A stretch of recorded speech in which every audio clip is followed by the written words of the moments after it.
Assalamualaikum warahmatullahi wabarakatuh. Selamat siang. Baik, terima kasih atas waktunya yang diberikan.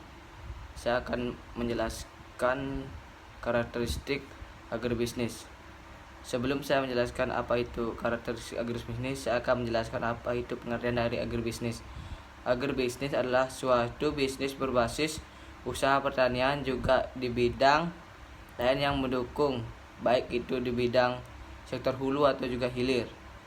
Itulah tadi pengertian agribisnis. Baik, saya akan sedikit menjelaskan apa itu karakteristik agribisnis.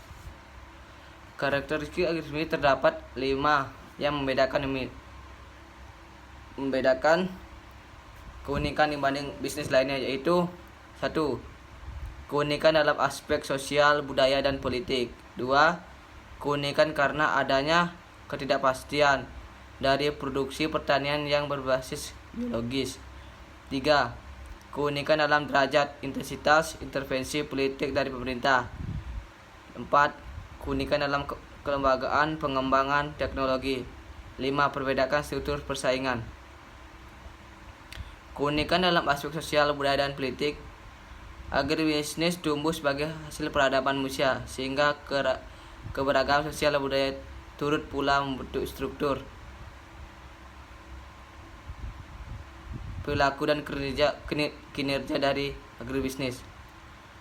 Keberagaman tersebut dapat diamati dari sisi produsen dan sisi konsumen.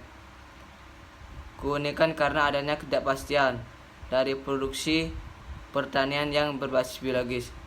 Berdasarkan ilmu genetik, dapat diketahui bahwa variasi produksi tanaman pada hewan dipengaruhi versi genetik, versi lingkungan, dan versi interaksi genetik dengan lingkungan, sehingga kita dapat merasakan variasi rasa buah dan juga variasi proses.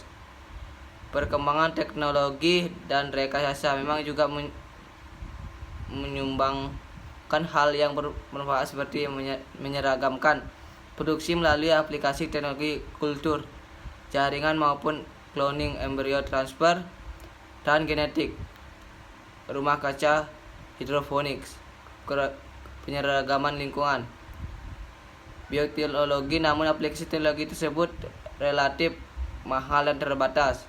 Karakteristik biologis juga berlaku bagi umum produksi agribisnis seperti voluminous, bulky, dan reusable yang membedakan dengan produksi non agribisnis. Keunikan dalam derajat dan intensitas intervensi politik dari pemerintah. Produk agribisnis, khususnya bahan pangan, merupakan kebutuhan dasar dan sering dilihat sebagai komoditas politik, sehingga sering diintervensi oleh politik pemerintah. Dan kontribusi bahan pangan dalam perhitungan inflasi sering menyebabkan agribisnis bahan pangan menjadi target politik ekonomi relatif terhadap produksi dan industri non agribisnis. Keunikan dalam lembaga pengembangan teknologi. Peran agribisnis sangat penting dalam ekonomi. Setiap negara menyebabkan pengembangan teknologi pada sektor ini menjadi salah satu public service yang disediakan pemerintah. Perbedaan struktur persaingan sektor agribisnis merupakan sektor yang paling banyak pelaku ekonominya. Pada umumnya pelaku ekonomi, produsen, konsumen relatif kecil-kecil dibandingkan dengan luasnya pasar. Selain itu, semua produk agribisnis produk subsistisi. Baik, itulah tadi sedikit penjelasan dari karakteristik agribisnis. Sekian dan terima kasih. Assalamualaikum warahmatullahi wabarakatuh.